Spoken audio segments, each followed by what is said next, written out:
ನಮಸ್ಕಾರ ಎಲ್ಲರಿಗೂ ಚಾನೆಲ್ಗೆ ಸ್ವಾಗತ. ಮಧ್ಯಾಹ್ನ 12 ಗಂಟೆ ಅಲ್ಲೂ ಕಾಲಾಗ್ತಾ ಬಂತು. ಹೊರಗೆ ಹೊರಟೀನಿ, ಒಂಚೂರು ಕೆಲಸ ಇದೆ. ಅದಾದಮೇಲೆ MTRಗೆ ಹೋಗಿ ಊಟ ಮಾಡ್ಕೊಂಡು ಬರೋಣ ಅಂತೇಳಿ. ಸ್ಪೆಷಲ್ ಊಟ ಅಲ್ಲ, ಅಲ್ಲೊಂದು ಖಾಲಿ ಊಟ ಸಿಗುತ್ತೆ.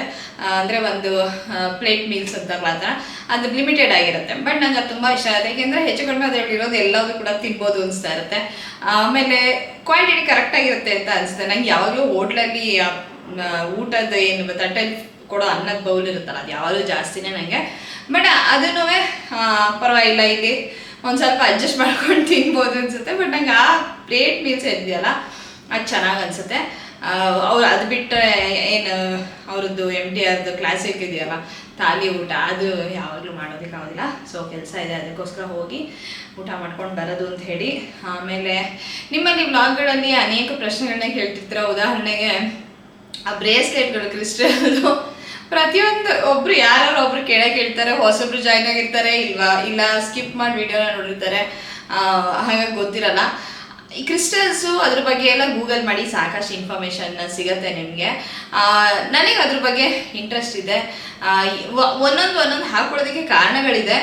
ಬಟ್ ನನಗೆ ಕೆಲವೊಂದು ಬಣ್ಣಗಳು, ಕೆಲವೊಂದು ಅದ್ರ ಬಗ್ಗೆ ಅದರಲ್ಲಿರುವಂಥ ಗುಣಗಳಿಗೋಸ್ಕರ ಇಷ್ಟ ಆಗುತ್ತೆ. ಆಮೇಲೆ ಅದು ಸ್ಟ್ಯಾಕಪ್ ಮಾಡ್ಕೊಳ್ಳೋದಿದೆಯಲ್ಲ, ಅದು ನನಗೆ ಇತ್ತೀಚಿನ ದಿನದಲ್ಲಿ ತುಂಬ ಇಷ್ಟ ಆಗುತ್ತೆ. ಸೊ ಅಷ್ಟೇ. ಇದನ್ನಂತ ಎಲ್ಲರೂ ಅಂದರೆ ಯಾರು ಒಬ್ಬರು ಕಾಮೆಂಟ್ ಸೆಕ್ಷನಲ್ಲಿ ಕೇಳ್ತಿದ್ರೆ ಅಯ್ಯೋ ಹೇಳ್ತಿದ್ರೆ ಉತ್ತರ ಕೊಡಲಿಲ್ಲ ಅಂತೀರ. ಉತ್ತರ ಕೊಡಬಾರ್ದು ಅಂತಲ್ಲ, ಅದೇ ಕಾಮೆಂಟ್ ಸೆಕ್ಷನಲ್ಲಿ ಒಂದೊಂದ್ಸರಿ ಬರೆಯೋಕ್ಕಾಗೋದಿಲ್ಲ, ಒಂದೊಂದ್ಸರಿ ಜಸ್ಟ್ ಫೋನಲ್ಲಿ ನೋಡ್ತಿರ್ತೀನಿ, ಲಾಗಿನ್ ಆಗಿರೋದಿಲ್ಲ, ಕಾಮೆಂಟಿಗೆ ರಿಪ್ಲೈ ಮಾಡೋದಕ್ಕೆ ಆಗೋದಿಲ್ಲ.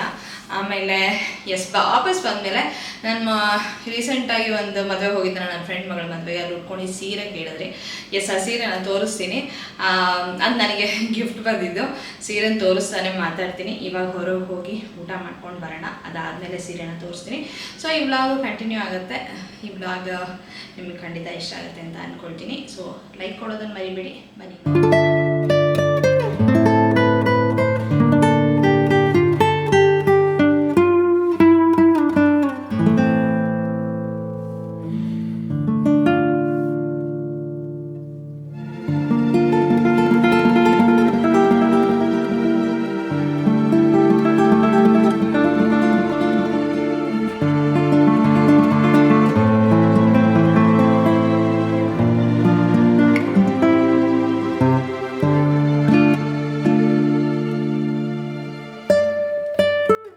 ಊಟದ ತಟ್ಟೆ ಬಂದಾಯಿತು.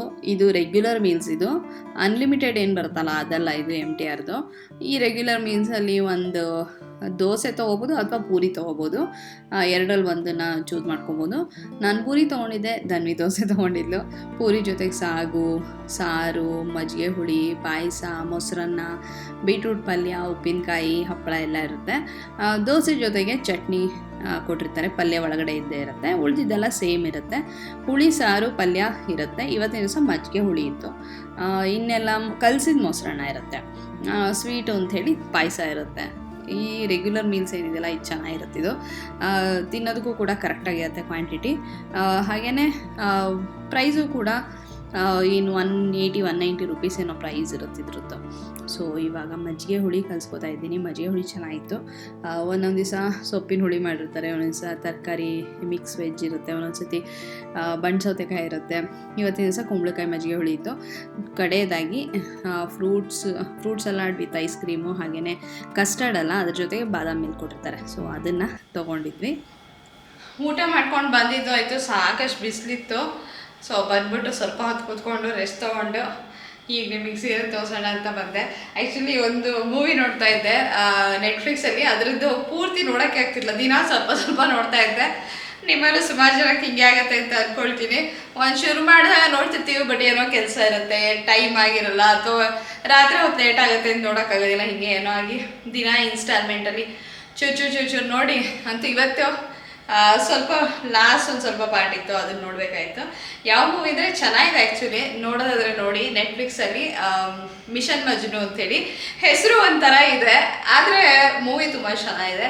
ನನಗೆ ಎಸ್ಪೆಷಲಿ ಆರ್ಮಿಗೆ ಸಂಬಂಧಪಟ್ಟಿದ್ದು, ಆಮೇಲೆ ಈ ರಾಯಲ್ ಸ್ಟೋರಿಗಳು, ಆಮೇಲೆ ಹಿಂದೆ ಆಗಿದ್ದು ರೋಚಕವಾದ ಕಥೆಗಳೆಲ್ಲ ಇರುತ್ತಲ್ಲ, ಅದೆಲ್ಲ ನೋಡೋದಕ್ಕೆ ನಂಗೆ ತುಂಬ ಇಷ್ಟ ಆಗುತ್ತೆ. ನನಗೆ ಸುಮ್ಮನೆ ಏನೋ ಒಂಥರ ಕತೆ ಇರುತ್ತಲ್ಲ, ಕಾಗಕ್ಕ ಗುಬ್ಬಕ್ಕನ ಕತೆ ಅಂತಾರಲ್ಲ, ಆ ಥರ ಸ್ವಲ್ಪ ನೋಡೋದಕ್ಕೆ ಇಷ್ಟ ಆಗಲ್ಲ. ಅಂದರೆ ಕೆಲವೆಲ್ಲ ಇರುತ್ತಲ್ಲ ಬರೀ ಹಾಡು, ಡಾನ್ಸು, ಏನೋ ಒಂದು ಮದುವೆ ಫ್ಯಾಮಿಲಿ ತುಂಬ ಆ ಥರ ಡ್ರಾಮಾಗಳು ನೋಡೋಕ್ಕೆ ಇಷ್ಟ ಅಲ್ಲ. ನಂಗೆ ರಿಯಲ್ ಇನ್ಸಿಡೆಂಟ್ ಬೇಸ್ಡು ಅಥವಾ ಈ ಥರ ಏನಾದ್ರು ಯುದ್ಧಕ್ಕೆ ಸಂಬಂಧಪಟ್ಟಿದ್ದು ಏಜೆಂಟ್ಸ್ ಬಗ್ಗೆ ಅಥವಾ ಆರ್ಮಿ ಇದ್ರ ಬಗ್ಗೆ ಎಲ್ಲ ಇರುತ್ತಲ್ಲ, ತುಂಬಾ ಚೆನ್ನಾಗಿರುತ್ತದು. ಒಂಥರ ನಿಜವಾಗಿ ನಡೆದಿದ್ದು ಕಥೆನಂತೂ ನೋಡೋದಕ್ಕೆ ಇನ್ನೂ ರೋಚಕವಾಗಿರುತ್ತೆ. ಓ ಹೀಗೆಲ್ಲ ಮಾಡಿದ್ರ, ಇಷ್ಟು ಬ್ರೇವ್ ಆಗಿದ್ರ. ಆ್ಯಂಡ್ ಅದನ್ನು ನರೇಟ್ ಮಾಡಿರೋ ರೀತಿನೂ ಒಂದೊಂದ್ಸತಿ ತುಂಬ ಖುಷಿ ಕೊಡುತ್ತೆ. ಸೊ ಮಿಷನ್ ಮಜ್ನು ಹೆಸರು ನೋಡಿದ್ರೆ ಒಂಥರ ಇದೆ, ನನಗೂ ಗೊತ್ತಿರಲಿಲ್ಲ ಇದು ಚೆನ್ನಾಗಿದೆ ಅಂಥೇಳಿ. ಹೀಗೆ ಯಾವುದೋ ಒಂದು ವಿಡಿಯೋ ಕ್ಲಿಪ್ ನೋಡ್ತಿದ್ದೆ ಅನಿಸುತ್ತೆ, ಯಾವುದೋ ಫೇಸ್ಬುಕ್ಕಲ್ಲೋ ಐ ಡೋಂಟ್ ನೋ, ಇನ್ಸ್ಟಾದಲ್ಲೋ, ಅದರೊಳಗೆ ಏನೋ ನೋಡಿದಾಗ ಚೆನ್ನಾಗಿದೆಯಲ್ಲ ಇದು ಮೂವಿ ನೋಡಬೇಕು ಅಂತ ಅನಿಸ್ತು. ಆಮೇಲೆ ಹೀಗೆ ಸರ್ಚ್ ಮಾಡ್ಕೊಂಡು ನೋಡಿದ್ರೆ ಈಗ ಗೊತ್ತಾಗುತ್ತಲ್ವ, ಇವಾಗೆಲ್ಲ ಸರ್ಚ್ ಮಾಡಿದ್ರೆ ಯಾವ ಆ್ಯಪಲ್ಲಿದೆ, ಯಾವ ಪ್ಲ್ಯಾಟ್ಫಾರ್ಮಲ್ಲಿದೆ, OTT ಇದೆ ಅಂತ ಗೊತ್ತಾಗುತ್ತೆ. ಸೊ ನೋಡಿದೆ, ಚೆನ್ನಾಗಿದೆ. ಸೊ ಅದ್ರದ್ದು ಲಾಸ್ಟ್ ಕ್ಲೈಮ್ಯಾಕ್ಸ್ ಪಾರ್ಟ್ ನೋಡಬೇಕಾಗಿತ್ತು. ಊಟ ಮಾಡ್ಕೊಂಬಂದು ಒಂದು ಸ್ವಲ್ಪ ಹೊತ್ತೊಂದು ಮೇಬಿ ಒಂದು 20-25 ಮಿನಿಟ್ಸ್ ಅಷ್ಟು ಉಳಿದಿತ್ತು ಅನಿಸುತ್ತೆ, ಚೆನ್ನಾಗಿತ್ತು, ಅದನ್ನು ನೋಡಿದೆ. ಸೊ ಸೀರೆ ಅವತ್ತು ಮದುವೆ ಉಟ್ಕೊಂಡಿದ್ದು ಸೀರೆ ಯಾವುದು ತೋರಿಸಿ ಅಂತಂದ್ರಿ, ಇದೇನೆ ಆ ಸೀರೆ, ಬ್ಲೂಗೆ ಪಿಂಕ್ ಬಾರ್ಡ್ರು. ಇದು ನನಗೆ ಗಿಫ್ಟ್ ಬಂದಿದ್ದು. ಇದು ಇಲ್ಲಿ ಬೆಂಗಳೂರಿನ ಕಂಚಿ ಸೀರೆ ಅಲ್ಲ, ಅದು ಅಫ್ಕೋರ್ಸ್ ಕಂಚಿ ಸೀರೆ ಕಂಚಿದ್ದೇನೆ, ಆದರೆ ಇದು ಹೈದ್ರಾಬಾದ್ದಿದು. ಸೊ ನನಗೆ ಗಿಫ್ಟ್ ಕೊಟ್ಟಿದ್ದು. ಇದು ಬ್ಲೌಸು ಇದೇನಿಲ್ಲ, ಸಿಂಪಲ್ ಆಗಿದೆ ಅಷ್ಟೇ. ಈ ರೀತಿ ಬಾರ್ಡ್ರು ಸುಮ್ಮನೆ ಸಿಂಪಲಾಗಿ ಹೊಲಿಸೀನಿ, ಏನು ಡಿಸೈನ್ ಮಾಡಿಸ್ದೆ. ಈಗಾಗಲೇ ಬೇಸಿಗೆ ಶುರುವಾಗಿದೆ, ಜೊತೆಗೆ ಲೈನಿಂಗ್ ಇರೋ ಬ್ಲೌಸು ಹಾಕೊಳ್ಳೋಕೆ ಎಷ್ಟು ಕಷ್ಟ ಅಂತ ಎಲ್ಲರಿಗೂ ಗೊತ್ತೇ ಇದೆ. ಅಂಥದ್ರಲ್ಲೂ ಇನ್ನು ವರ್ಕ್ ಎಲ್ಲ ಮಾಡಿಸಿ ಯಾಕೆ ಹೆವಿಯಾಗಿ ಮಾಡಿಸೋದು ಅಂತೇಳಿ. ಸೀರೆ ತುಂಬ ಚೆನ್ನಾಗಿದೆ, ಗಿಫ್ಟ್ ಬಂದಿದ್ದು. ಹಾಗೆ ನನಗಿದು ಪ್ರೈಸ್ ಗೊತ್ತಿಲ್ಲ, ಡೆಫಿನೆಟಾಗಿ 10K ಪ್ಲಸ್ ಇರ್ಬೋದೇನೋ ಅಂತ ಅಂದ್ಕೊಳ್ತೀನಿ. ಕ್ವಾಲಿಟಿ ಎಲ್ಲ ತುಂಬ ಚೆನ್ನಾಗಿ. ಸೆರಗು ತೋರಿಸ್ತೀನಿ, ಸೆರಗೂ ಚೆನ್ನಾಗಿದೆ. ಎಸ್, ಇದು ಸೆರಗಿದು, ಈ ರೀತಿಯಾಗಿ ಸೆರಗಿದೆ, ಚೆನ್ನಾಗಿದೆ ಸೀರೆ. ಕಂಚಿ ಸೀರೆಗಳೆಲ್ಲ ಎಷ್ಟು ಉದ್ದ ಅಗಲ ಇರುತ್ತಲ್ವ, ನಮ್ಗೆ ಇದೆಲ್ಲ ನೋಡ್ಬಿಟ್ಟು, ಇದು ಆಗಲಿ ಅಥವಾ KSIC ಆಗಲಿ ಎಲ್ಲ ನೋಡ್ಬಿಟ್ಟು ನಮಗೆ ಈ ಬೆನಾರಸ್ಸು ಅಥವಾ ಆ ಕಡೆ ಯಾವುದೇ ಇದೆಯಲ್ಲ, ನಾರ್ತ್ ಇಂದಿರ್ಬೋದು ಅಥವಾ ಈ ಬೆಂಗಾಲ್ ಕಾಟನ್ ಇದಕ್ಕೆ ಸಂಬಂಧಪಟ್ಟ ಆಗಿರ್ಬೋದು, ಅವೆಲ್ಲ ಇದು ಕಡಿಮೆ ಇರುತ್ತೆ, ಲೆಂತು ಕಡಿಮೆ ಇರುತ್ತೆ, ಎಷ್ಟು ಚಿಕ್ಕದಾಗಿದೆ ಅಲ್ವ ಸೀರೆ ಅಂತ ಅನಿಸುತ್ತೆ. ಇವೆಲ್ಲ ಅಂತೂ ಆರಾಮಾಗಿ 5'8", 5'9" ಇರೋವ್ರಿಗೂ ಉಟ್ಕೋಬೋದು, ಅಷ್ಟು ಇದಾಗಿರುತ್ತೆ. ಅವ್ರಿಗೂ ಕೂಡ ಒಂದಿಷ್ಟು ಒಳಗೆ ಫೋಲ್ಡ್ ಮಾಡ್ಕೊಳ್ಳೋಷ್ಟು ಇದಿರುತ್ತೆ, ಬಿಡ್ತಿರುತ್ತೆ. ಸೊ ಇದೇನೆ ಸೀರೆ. ಬ್ಲೌಸ್ ನೋಡಿದ್ರಲ್ಲ, ನನಗೂ ಇಷ್ಟ ಆಯಿತು ಕಾಂಬಿನೇಷನ್ನು. ಉಟ್ಕೊಳ್ಳೋಕ್ಕೂ ತುಂಬ ಹೆವಿನೂ ಇಲ್ಲ, ಜರಿ ಎಲ್ಲ ಸಿಕ್ಕಾಬಡೆ ಜರಿ ಎಲ್ಲ ಇದ್ಬಿಟ್ರೆ ತುಂಬ ಹೆವಿ ಅಲ್ಲ, ಇದು ಕಂಫರ್ಟಬಲ್ ಆಗಿದೆ ಉಟ್ಕೊಳ್ಳೋಕ್ಕೂ. ಹಾಗೆಯೇ ಫೋಟೋ ಎಲ್ಲ ನೀವು ನೋಡಿದ್ದೀರಾ ಮದುವೆಯಲ್ಲಿ ಉಟ್ಕೊಂಡಿದ್ದು. ಇವಾಗ ಸಂಜೆ ಆಯಿತು, ಸರಿ ಕಾಫಿ ಟೈಮು. ಹಾಗೆಯೇ ಕೆಲಸ ಕೂಡ ಒಂದು ಸ್ವಲ್ಪ ಎಡಿಟಿಂಗ್ ಇತ್ತು, ಜೊತೆಗೆ ಬೇರೆ ಬೇರೆ ಕೆಲಸಗಳು ಇತ್ತು, ಎಲ್ಲದನ್ನು ಮಾಡ್ತಾ ಕೂತಿದ್ದೆ.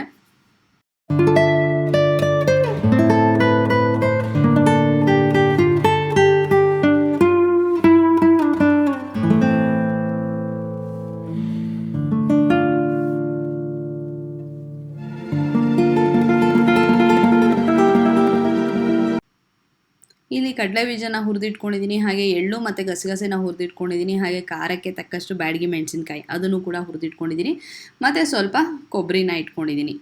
ಹಾಗೆಯೇ ಇಲ್ಲೊಂದು ಸ್ವಲ್ಪ ಪನ್ನೀರ್ ಇದೆ, ಮತ್ತು ಕ್ಯಾಪ್ಸಿಕಮ್ನ ಈ ರೀತಿಯಾಗಿ ತೆಳ್ಳಗೆ ಉದ್ದಕ್ಕೆ ಹೆಚ್ಚಿಟ್ಕೊಂಡಿದ್ದೀನಿ. ಚಪಾತಿ ಜೊತೆಗೆ ನೆಂಚ್ಕೊಳ್ಳೋದಕ್ಕೆ ಕ್ಯಾಪ್ಸಿಕಮ್ ಪನ್ನೀರ್ ಮಸಾಲ ಮಾಡ್ತಾಯಿದ್ದೀನಿ. ಸ್ವಲ್ಪ ಬೇರೆ ಥರ ಸ್ಟೈಲ್ನಲ್ಲಿ ತುಂಬ ಚೆನ್ನಾಗಿರುತ್ತೆ. ಆ್ಯಕ್ಚುಲಿ ಪನ್ನೀರು ಒಂದು 2 ದಿವಸ ಆಗೋಗಿತ್ತು ಓಪನ್ ಮಾಡಿ, ನಾನು 1/2 kg. ಸೊ ಇದು ಖಾಲಿ ಮಾಡಿಬಿಡ್ಬೇಕಾಗಿತ್ತು, ಹಾಗಾಗಿ ಇವತ್ತಿನ ದಿವಸ ಇದು ಮಾಡೋಣ ಅಂಥೇಳಿ ಮಾಡ್ತಾಯಿದ್ದೀನಿ. ಪನ್ನೀರ್ ಇಲ್ಲದೇ ಬರೀ ಕ್ಯಾಪ್ಸಿಕಮ್ ಹಾಕಿ ಕೂಡ ಮಾಡ್ಬೋದು. ಇನ್ನೊಂದು ಸ್ವಲ್ಪ ವ್ಯತ್ಯಾಸ ಆಗುತ್ತೆ, ಇನ್ನೊಂದು ದಿವಸ ಎಲ್ಲರೂ ನಿಮ್ಮ ಹತ್ರ ಶೇರ್ ಮಾಡ್ಕೊಳ್ತೀನಿ. ಇವತ್ತಿನ ದಿವಸ ಈ ರೆಸಿಪಿ ಖಂಡಿತ ನೀವು ಟ್ರೈ ಮಾಡಿ ನೋಡಿ, ಚಪಾತಿ ಜೊತೆ ತುಂಬ ಚೆನ್ನಾಗಿರುತ್ತೆ. ದಪ್ಪ ಮೆಣಸಿನ್ಕಾಯಿಗೆ ಸ್ವಲ್ಪ ಎಣ್ಣೆ ಹಾಕ್ಕೊಂಡು ಹುರಿದಿಟ್ಕೊಳ್ಳಿ, ಅಂದರೆ ಬೇಯೋ ಹಾಗೆ ಆಗಿರಬೇಕು ಅರ್ಧಂಬರ್ಧ. ನಾನು ಹುರಿದಿಟ್ಕೊಂಡಿರೋಂಥ ಮಸಾಲೆಗೆ ಏನಿತ್ತಲ್ಲ ಅದನ್ನು ರುಬ್ಬಿ ಈ ಥರ ಇಟ್ಕೊಂಡಿದ್ದೀನಿ. ನುಣ್ಣಗೆ ರುಬ್ಕೋಬೇಕು, ತರಿ ಚೂರು ಇರಬಾರ್ದು. ಹಾಗೆಯೇ ಒಂದು 3-4 ಚಿಕ್ಕ ಸೈಜಿನ ಟೊಮೆಟೊನ ಪ್ಯೂರೆ ಮಾಡಿ ಇಟ್ಕೊಂಡಿದ್ದೀನಿ. ದೊಡ್ಡದಾಗಿದ್ದರೆ 2 ಸಾಕಾಗತ್ತೆ. ಇದು ಹುಳಿ ಇಲ್ಲದೆ ಇರೋ ಟೊಮೆಟೊ ಹಣ್ಣು. ಹಾಗೆ ಬಾಣಲೆಗೆ ಸ್ವಲ್ಪ ಎಣ್ಣೆ ಹಾಕ್ಕೊಂಡು ಅದಕ್ಕೆ ಜೀರಿಗೆ, ಒಂಚೂರು ಚಕ್ಕೆ ತುಂಡು, ಹಾಗೆಯೇ 1 ಕಪ್ ಏಲಕ್ಕಿ ಎಲ್ಲ ಹಾಕ್ಕೊಂಡಿದ್ದೀನಿ. ಇದೊಂದು ಸ್ವಲ್ಪ ಒಗ್ಗರಣೆಯಲ್ಲಿ ಬಿಸಿಯಾಗಿ ಇದೊಂದು ಸ್ವಲ್ಪ ಇದ್ರದ್ದು ಘಮ ಬಿಡಬೇಕು. ಅದಾದಮೇಲೆ ನಾವು ಟೊಮೆಟೊ ಪ್ಯೂರಿ ಏನು ಮಾಡ್ಕೊಂಡಿದ್ವಲ್ಲ ಅದನ್ನು ಹಾಕ್ಕೊಳ್ತೀವಿ. ಹಾಗೆ ಇದಕ್ಕೆ ಕೆಲವೊಂದು ಮಸಾಲೆ ಪದಾರ್ಥಗಳನ್ನ ಸೇರಿಸ್ಕೊತೀನಿ. ಒಗ್ಗರಣೆಗೆ ಸ್ವಲ್ಪ ಅರಿಶಿನ ಹಾಕ್ಕೊಂಡಿದ್ದೆ, ನಿಮಗೆ ತೋರಿಸಿಲ್ಲ ಇಲ್ಲಿ. ಅರಿಶಿನ ಹಾಕ್ಕೊಂಡಿದ್ದೆ, ಅದಾದಮೇಲೆ ಟೊಮೆಟೊ ಪ್ಯೂರಿಯನ್ನು ಇದಕ್ಕೆ ಹಾಕ್ಕೊಂಡಿದ್ದೀನಿ. ಈಗ ಇದು ಚೆನ್ನಾಗಿ ಹುರ್ಕೋಬೇಕು. ಎಲ್ಲಿವರೆಗೆ ಅಂತಂದರೆ ಟೊಮೆಟೊಲಿರುವಂತಹ ಹಸಿ ವಾಸನೆ ಎಲ್ಲ ಹೋಗಿ ಎಣ್ಣೆ ಎಲ್ಲ ಬಿಟ್ಕೊಳ್ಳೋ ಹಾಗಾಗತ್ತಲ್ಲ, ಅಲ್ಲಿವರೆಗೂ ಹುರ್ಕೋಬೇಕು. ಒಂದು ಸ್ವಲ್ಪ ಹೊತ್ತು ಹುರಿದಾದ್ಮೇಲೆ ನೀವು ಈ ಮಸಾಲೆಗಳನ್ನು ಸೇರಿಸ್ಕೊಳ್ಳಿ. ಕೊತ್ತಂಬರಿ ಬೀಜದ ಪುಡಿ, ಅಚ್ಕಾರದ ಪುಡಿ, ಸ್ವಲ್ಪ ಉಪ್ಪು, ಹಾಗೆ ಗರಂ ಮಸಾಲ ಇದಿಷ್ಟನ್ನು ಸೇರಿಸ್ಕೊಂಡು ಈಗ ಮತ್ತೆ ಹುರಿಯೋದನ್ನು ಮುಂದುವರಿಸ್ಬೇಕು. ಎಣ್ಣೆ ಬಿಡೋ ಹಾಗಾಗತ್ತೆ, ಹಸಿ ವಾಸನೆ ಎಲ್ಲ ಆಗುತ್ತಲ್ಲ, ಅಲ್ಲಿವರೆಗೂ ಇದನ್ನು ಹುರ್ಕೋಬೇಕಾಗತ್ತೆ. ಇದಕ್ಕೆ ನೀವು ಶುಂಠಿ ಬೆಳ್ಳುಳ್ಳಿ ಪೇಸ್ಟ್ ಕೂಡ ಹಾಕೋಬೋದು ಒಗ್ಗರಣೆಗೆ. ಹಾಗೆ ಒಂದು ಚಿಕ್ಕ ಈರುಳ್ಳಿನ ಕೂಡ ಹೆಚ್ಚು ಹಾಕೋಬೋದು. ಆದರೆ ನಾನಿಲ್ಲ ಅದು ಯಾವುದನ್ನು ಹಾಕ್ತಿಲ್ಲ. ತಿನ್ನೋರು ಖಂಡಿತ ಹಾಕೋಬೋದು. ಒಗ್ಗರಣೆಗೆ ಎಣ್ಣೆ ಮತ್ತು ಮಸಾಲೆ ಪದಾರ್ಥ ಏನು ಹಾಕ್ತಿರಲ್ಲ, ಅದಾದಮೇಲೆ ಸಣ್ಣಗೆ ಹೆಚ್ಚಿದ ಈರುಳ್ಳಿ, ಶುಂಠಿ ಬೆಳ್ಳುಳ್ಳಿ ಪೇಸ್ಟ್ನ ಸೇರಿಸ್ಕೊಳ್ಳಿ. ಈಗ ಟೊಮ್ಯಾಟೊ ಎಲ್ಲ ಒಗ್ಗರಣೆಯಲ್ಲಿ ಬೆಂದು ಎಣ್ಣೆ ಎಲ್ಲ ಬಿಡೋಕ್ಕೆ ಶುರು ಆಯಿತು. ನಂತರ ಮಿಕ್ಸರಲ್ಲಿ ಏನು ರುಬ್ಬಿಟ್ಕೊಂಡಿದ್ದ ಮಿಶ್ರಣ, ಕಡಲೆಕಾಯಿ ಬೀಜ, ಎಳ್ಳು, ಗಸಗಸೆ, ಬ್ಯಾಡಗಿ ಮೆಣಸಿನ್ಕಾಯಿ, ಕೊಬ್ಬರಿದು ಅದನ್ನು ಇದಕ್ಕೆ ಹಾಕ್ಕೊಂಡಿನಿ. ಈಗಲೂ ಕೂಡ ಮತ್ತೆ ಹುರ್ಕೋಬೇಕು. ಇದು ಕೂಡ ಚೆನ್ನಾಗಿ ಕುದಿಬೇಕು. ಹಾಗೆಯೇ ಎಣ್ಣೆ ಸೈಡಿಂದ ಬಿಡೋಕ್ಕೆ ಶುರುವಾಗಬೇಕು. ಹಾಗಾದಮೇಲೆ ಎಣ್ಣೆ ಎಲ್ಲ ಸೈಡಿಂದ ಬಿಡೋಕ್ಕೆ ಶುರುವಾದಮೇಲೆ ನಾನು ಇದಕ್ಕೆ ಒಂದು 3 ದೊಡ್ಡ ಚಮಚದಷ್ಟು ಮೊಸರನ್ನ ಹಾಕ್ಕೊಂಡಿದ್ದೀನಿ.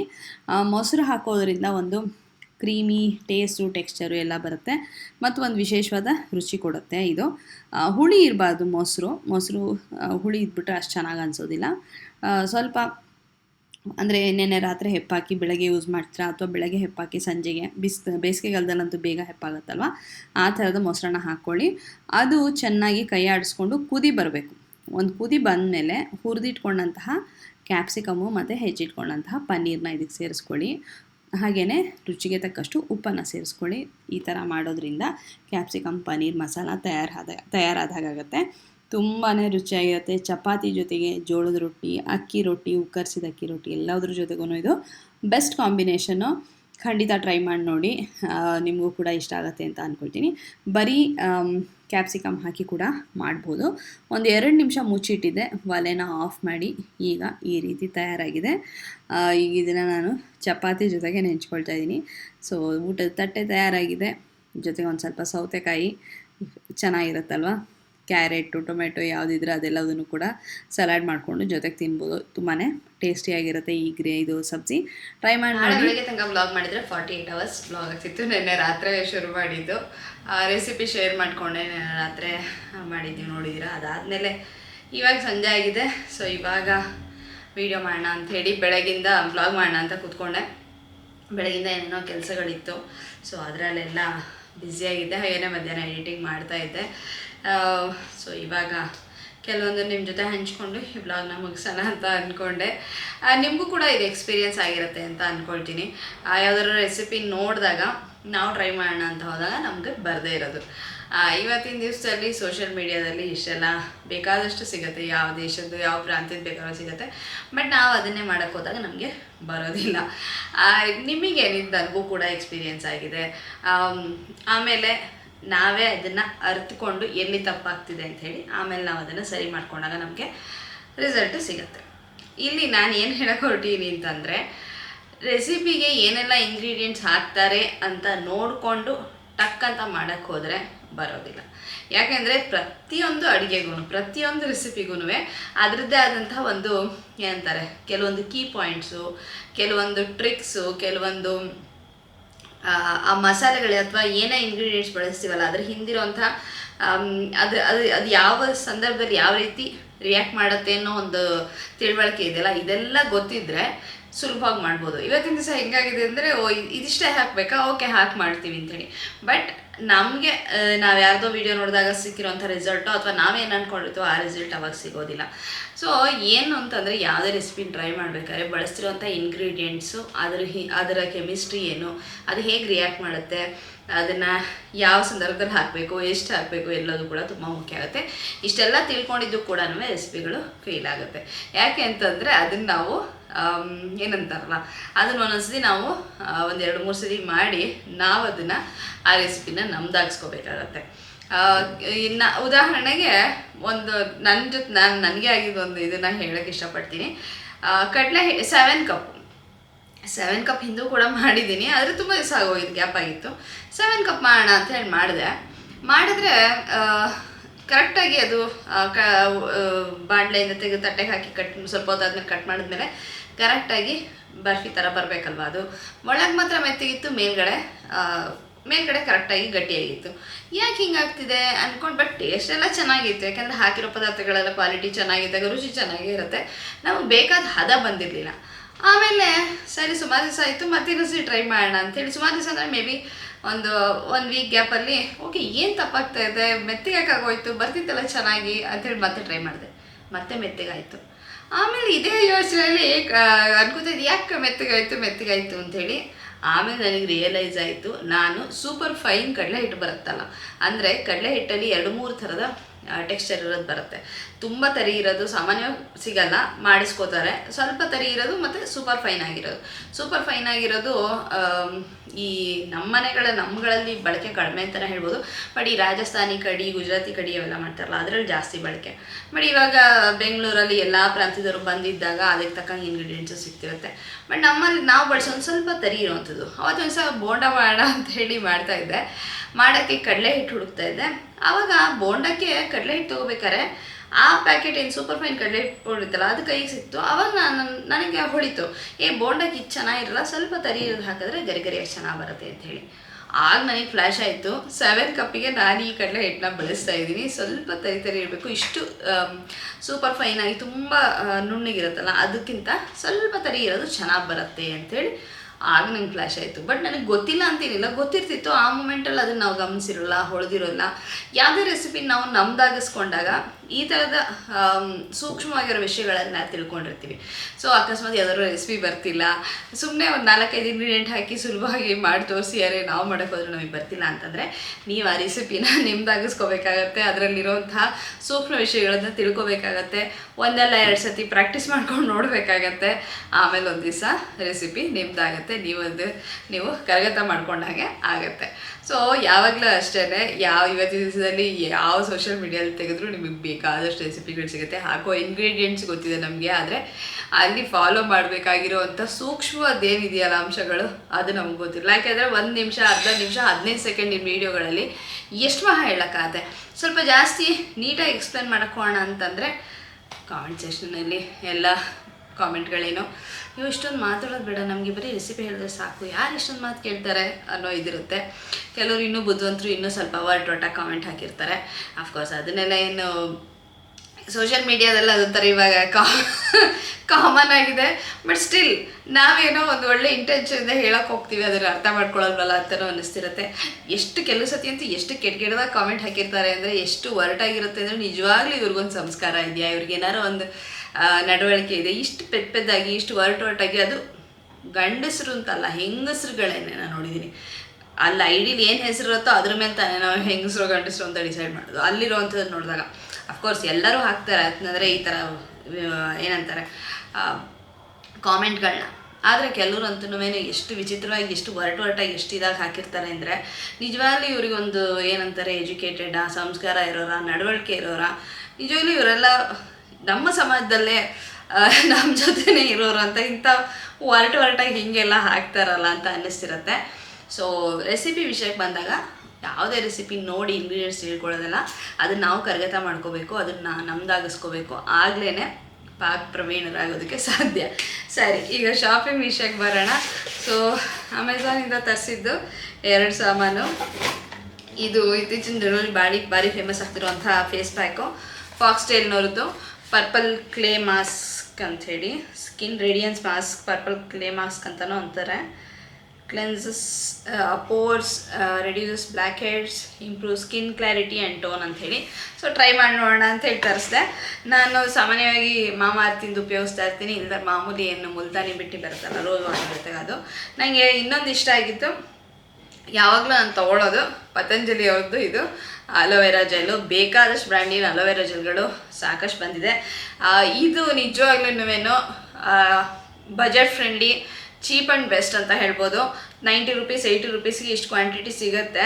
ತುಂಬ ಅಂದರೆ ತುಂಬ ಚೆನ್ನಾಗಿರುತ್ತೆ. ನಾನು ಇದನ್ನು ಯಾತಕ್ಕೆ ತರಿಸ್ತೀನಿ ಅಂತಂದರೆ, ಸಾಮಾನ್ಯವಾಗಿ ಕಾರ್ ಡ್ರೈವ್ ಮಾಡ್ತಿದ್ದಾಗ ಏನಾಗುತ್ತೆ, ರೈಟ್ ಸೈಡಿಗೆ ಬಿಸಿಲು ಬೀಳ್ತಿರುತ್ತೆ, ಅವಾಗ ಇಷ್ಟು ಪೋರ್ಷನ್ನು ಏನೇ ಸನ್ಸ್ಕ್ರೀನ್ ಹಚ್ಕೊಳ್ಳಿ ಏನೇ ಇದಾದ್ರೂ ಸನ್ಬರ್ನ್ ಆಗೇ ಆಗುತ್ತೆ.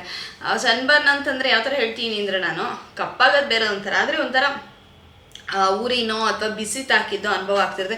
ಮನೆಗೆ ಬಂದ್ರೂ ಒಂಥರ ಬಿಸಿ ಬಿಸಿ ಇಂತನೋ ಉರಿ ಇಂತನೋ ಏನೋ ಅನಿಸ್ತಿರುತ್ತೆ. ಅಂಥ ಟೈಮಲ್ಲಿ ನಾನು ಏನು ಮಾಡ್ತೀನಿ, ಮನೆಗೆ ಬಂದ ತಕ್ಷಣ ಈ ಕೈ ಎಕ್ಸ್ಪೋಸ್ ಆಗಿ ಆಗುತ್ತೆ. ಎಷ್ಟೇ ಕವರ್ ಮಾಡ್ಕೊಂಡ್ರು ಡ್ರೈವ್ ಮಾಡಬೇಕಾದ್ರೆ, ಟೂ ವೀಲರಲ್ಲಿ ಹೋಗ್ಬೇಕಾದ್ರೆ ಹ್ಯಾಂಡ್ ಗ್ಲೌಸ್ ಹಾಕೋಬೋದು, ಆದರೆ ಕಾರ್ ಡ್ರೈವ್ ಮಾಡ್ಬೇಕಾದ್ರೆ ಸಾಧ್ಯ ಇಲ್ಲ. ಸೊ ಆವಾಗ ಇದಿಷ್ಟು ಪೋರ್ಷನ್ನು ಆಗಿರುತ್ತೆ.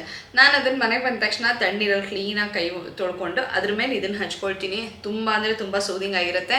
ಮತ್ತು ತುಂಬ ತೀರಾ ಕಪ್ಪಾಗಿ ಪೀಲಾಗಿ ಅದೆಲ್ಲ ಏನಿದೆಯಲ್ಲ ಅದೆಲ್ಲ ಸನ್ಬರ್ನ್ ಆಗೋ ಅದು ಅವಾಯ್ಡ್ ಆಗುತ್ತೆ.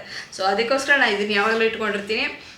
ನೀವೇನಾದ್ರು ಟ್ರಾವೆಲ್ ಮಾಡ್ಕೊಂಡು ಬಂದಾಗ ತುಂಬ ಟ್ಯಾನ್ ಆಗಿದ್ದೀರಾ ಅಂತಂದರೆ ಮುಖ ತೊಳೆದು ಇದನ್ನು ಹಚ್ಕೊಂಡು ಒಂದು ಸ್ವಲ್ಪ ಹೊತ್ತು ಬಿಟ್ಟು ಮತ್ತೆ ಮುಖ ವಾಶ್ ಮಾಡಿದ್ರು ಕೂಡ ಸನ್ ಟ್ಯಾನ್ನ ತುಂಬ ಕಡಿಮೆ ಮಾಡುತ್ತೆ. ಅಫ್ಕೋರ್ಸ್ ಯಾವ ಬ್ರ್ಯಾಂಡಿಂದಾರೋ ತೊಗೋಬೋದು, ಆದರೆ ನನಗೇನಂತಂದರೆ ಇದೊಂಥರ ಚೀಪ್ ಆ್ಯಂಡ್ ಬೆಸ್ಟು, ವರ್ಕ್ ಆಗ್ತಿದೆ ಅಂದಮೇಲೆ ಯಾಕೆ ಬೇಡ, ಬೇರೆದಕ್ಕೆ ದುಬಾರಿ ಬೆಲೆದು ಕೊಟ್ಟು ಯಾಕೆ ತೊಗೋಬೇಕು ಅಂಥೇಳಿ ನಾನು ಇದನ್ನು ತರಿಸಿಟ್ಕೊಳ್ತೀನಿ.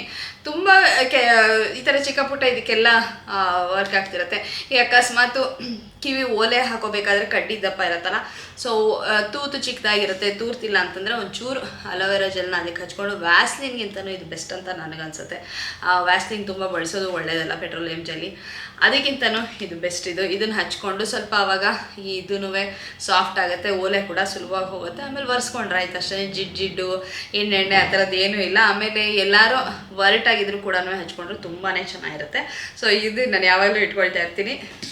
ವ್ಲಾಗ್ಗಳಲ್ಲಿ ಲಿಪ್ಸ್ಟಿಕ್ ಯಾವುದು ಇದು, ಯಾವ ಕಲರ್, ಯಾವ ಶೇಡು, ಯಾವ ಬ್ರ್ಯಾಂಡು ಅಂತ ಕೇಳ್ತಾ ಇರ್ತೀರಾ. ಸಾಮಾನ್ಯವಾಗಿ ಇತ್ತೀಚಿನ ದಿನಗಳಲ್ಲಿ ಯೂಸ್ ಮಾಡ್ತಿರೋಂತಹ ಇದೆರಡು ಲಾರಿಯಲ್ದು, ಇದು ಒಂದು ಶಾರ್ಲೆಟ್ ಟಿಲ್ಬರಿ, ಇನ್ನೊಂದು ರೆವ್ಲಾನಿಂದು. ಇದು 4 ಶೇಡ್ಸು ಸಾಮಾನ್ಯವಾಗಿ ನಾನು ಬ್ಲಾಗಲ್ಲಿ ಬಳಸ್ತಾ ಇರ್ತೀನಿ.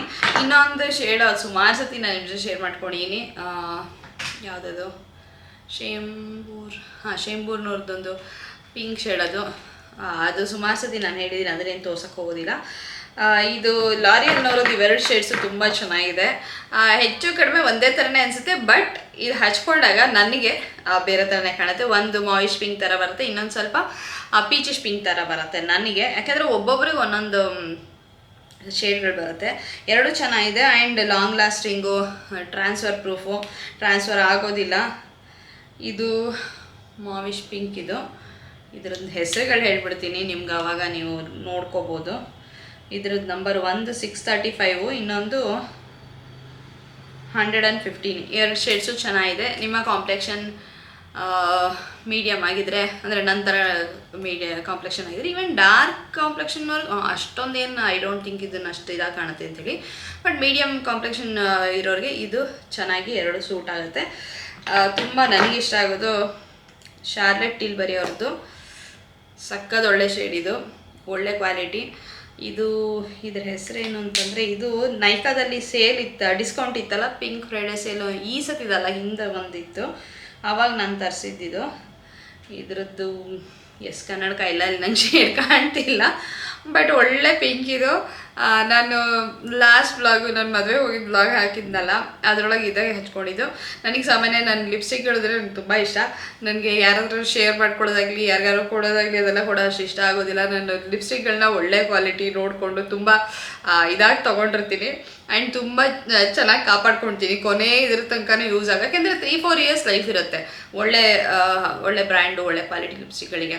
ಸೊ ಅದನ್ನು ಅಷ್ಟು ದಿವಸನೂ ಇಟ್ಕೊಂಡು ಯೂಸ್ ಮಾಡ್ತೀನಿ. ಹಿಂದೆ ನಾನು ಎಸ್ಟಿ ಲಾಡರ್ನವ್ರದ್ದೊಂದು ಹೆಸರು ಮರ್ತೋಯ್ತು, ರೋಸ್ ಏನೋ ಇತ್ತು, ಅದನ್ನು ಫುಲ್ಲು ತೊಗೊಂಡು 3-4 ಇಯರ್ಸ್ ತನಕ ಅದರದ್ದು ಏನು ಶೆಲ್ಫ್ ಲೈಫ್ ಇತ್ತು ಅಷ್ಟು ಕಂಪ್ಲೀಟಾಗಿ ಯೂಸ್ ಮಾಡಿಕೊಂಡು, ಆ ಥರ ನನಗೆ ಒಂಥರ ಇನ್ವೆಸ್ಟ್ಮೆಂಟ್ ಥರ ಒಳ್ಳೆ ಇಂಗ್ರೀಡಿಯೆಂಟ್ಸ್ ಇರೋವಂಥ ಒಳ್ಳೆ ಕ್ವಾಲಿಟಿ ಇರೋವಂಥ ಲಿಪ್ಸ್ಟಿಕ್ ತೊಗೊಂಡಾಗ.